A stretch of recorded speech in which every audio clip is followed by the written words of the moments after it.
eksekutor untuk pasien meninggal terkonfirmasi COVID. Melayani tanpa imbalan dengan resiko tertular COVID-19. Siapa yang nggak takut? Semoga penyakit ini dilindungi cepat hilang dan kita bisa bekerja dengan seperti biasanya, bebas, bisa nyanyi. Harapannya segera berakhir COVID-19 sehingga aktivitas itu supaya seperti sebelum COVID. Ada semboyan yang demikian luar biasa, pastoral berbasis data, dan kadang sampai getolnya menunggu data itu sampai selesai, dan akhirnya ya nggak buat apa-apa karena data tidak pernah selesai, entah kapan selesainya. Senyatanya data yang terbaik adalah apa yang dilihat. Prihatin karena situasi, dan terlebih umat di Paroki Wedi ini banyak yang terpaparnya ada yang ya masih dalam kondisi sehat, tapi tidak sedikit juga yang mengalami situasi boleh dikatakan kritis sehingga membutuhkan penanganan atau pelayanan cepat darurat untuk keselamatan umat. Apa yang dilihat kemudian dikenali dalam situasi pandemi seperti ini. Apa sih yang dibutuhkan oleh umat? Apa yang dibutuhkan orang-orang di sekitar kita, di tengah masyarakat? Pada saat ini untuk di kesehatan memang banyak, terutama di tempat kita ini Paroki Wedi. Itu ada yang banyak yang isoman. Di sini kita secara terpusat, tetapi kan dengan online itu kita masukkan isoman. Kita dari paroki dan tim tanggap darurat ini melayani, memantau perkembangan dari umat itu, kebutuhan apa yang dibutuhkan untuk yang isoman seperti itu, dan kebutuhan dari tentang kesehatan juga, karena mereka yang terpapar itu kemungkinan di saat ini sangat kecil sekali dibantu oleh tetangga-tetangga sebelah, karena memang COVID ini memang menakutkan bagi tetangga, jadi kebanyakan kan menjauh. Bukan hanya itu, sekaligus mengenali diri sendiri. Apa yang paroki punya, apa yang kita punya yang bisa disumbangkan untuk membantu meringankan kebutuhan umat dan masyarakat. Tetapi yang kita miliki pertama itu adalah niat. Gerakan ini bermula dari ya hati. Kita punya hati untuk umat. Angkat jempol untuk Paroki Wedi.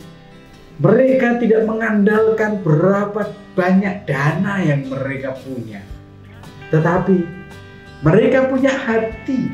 Hati inilah yang menjadi fondasi kuat untuk mendasari gerakan kemanusiaan yang mereka lakukan.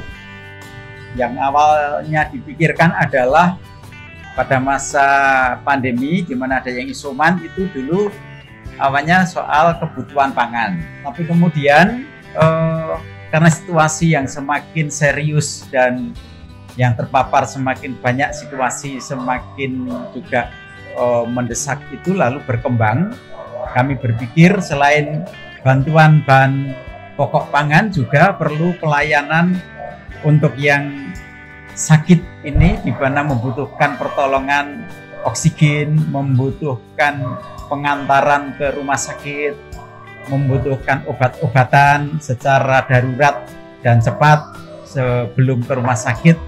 Ini yang kemudian menjadi gerakan munculnya relawan-relawan untuk pelayanan kesejahteraan, berkembang ke pelayanan untuk pengantaran yang sakit, dan juga ke pemulasaraan jenazah. Sesudah melihat, sesudah mengenali, keputusan harus diambil. Dan tentu saja keputusan itu dilaksanakan dengan penuh sukacita. Ada banyak cara.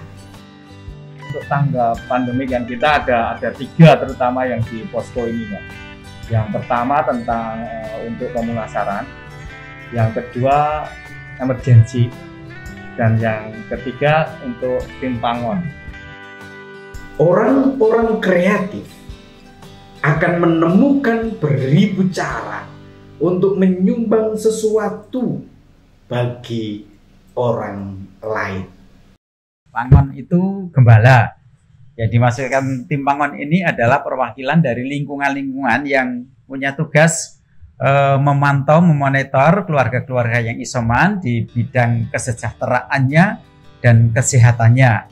Apakah sudah kebutuhan kesejahteraan pangannya tercukupi, kesulitan atau tidak, lalu kesehatannya itu bagaimana perkembangannya, semakin membaik atau menurun dan butuh bantuan cepat.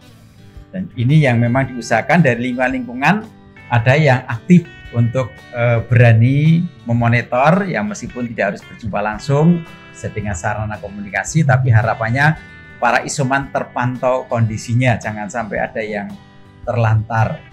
Dan syukur padalah bahwa hingga saat ini informasi-informasi dari lingkungan itu untuk kondisi yang isoman cukup baik, karena yang isoman sendiri kita masukkan dalam satu grup isoman supaya terbuka apa kebutuhannya, diteguhkan dari pengalaman yang sudah selesai, kiat-kiatnya apa, itu jadi peneguhan di antara isoman sendiri.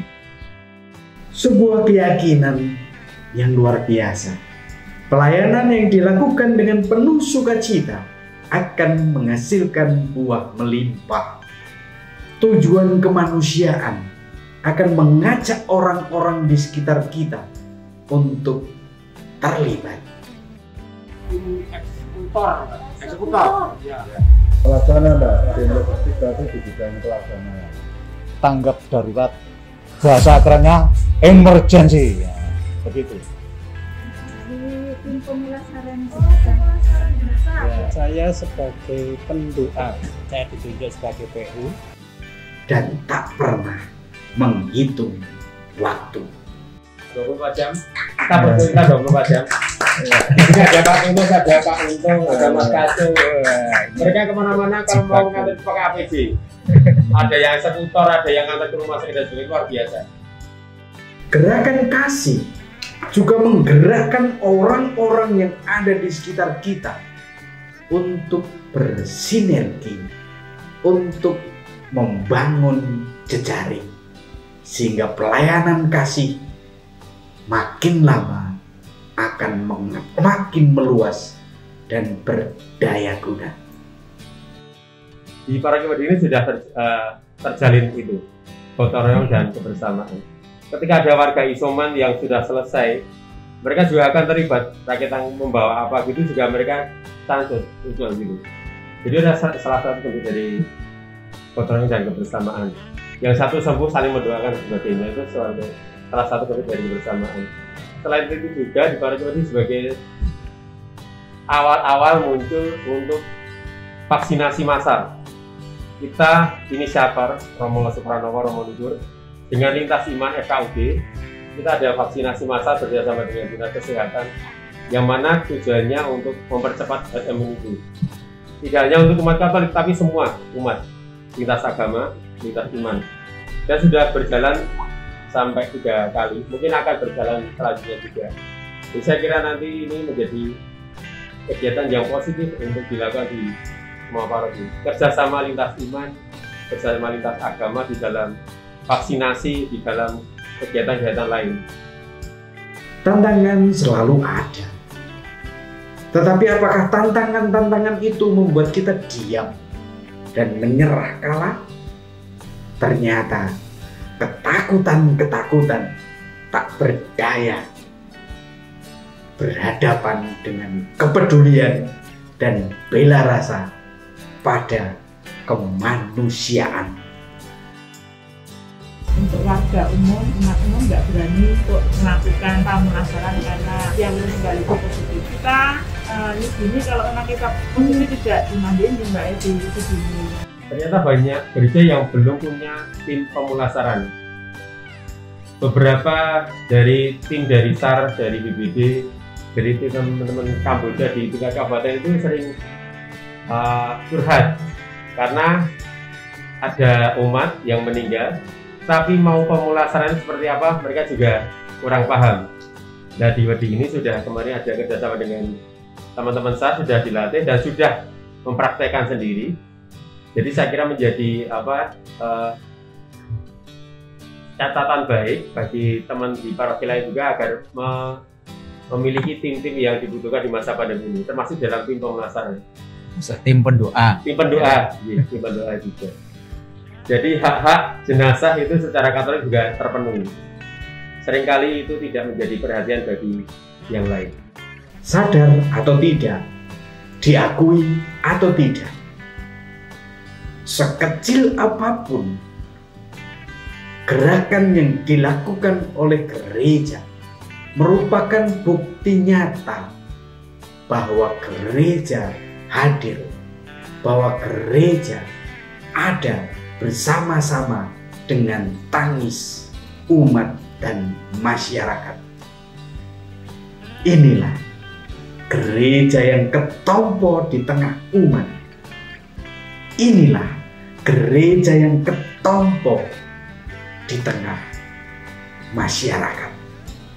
Syukur pada Allah bahwa di tengah-tengah masa pandemi masih banyak yang peduli dan melayani. Harapannya para relawan juga tetap bisa sehat, dan syukur bahwa para isoman pun setelah selesai juga banyak yang memberi perhatian pada relawan yang berjaga, yang melayani. Maka di sini posko pun juga dijadwal ada yang berjaga piket meskipun tidak harus di sini, tetapi standby HP atau radio 24 jam. Nah inilah sebagai wujud kepedulian dan pelayanan kepada sesama umat manusia, bukan hanya kepada yang Katolik. Dan semoga ini bertumbuh, berkembang untuk umat paroki Wedi mau peduli dan melayani supaya Indonesia tumbuh dan sembuh. Paroki Wedi, paroki Wedi, paroki Wedi, peduli dan melayani.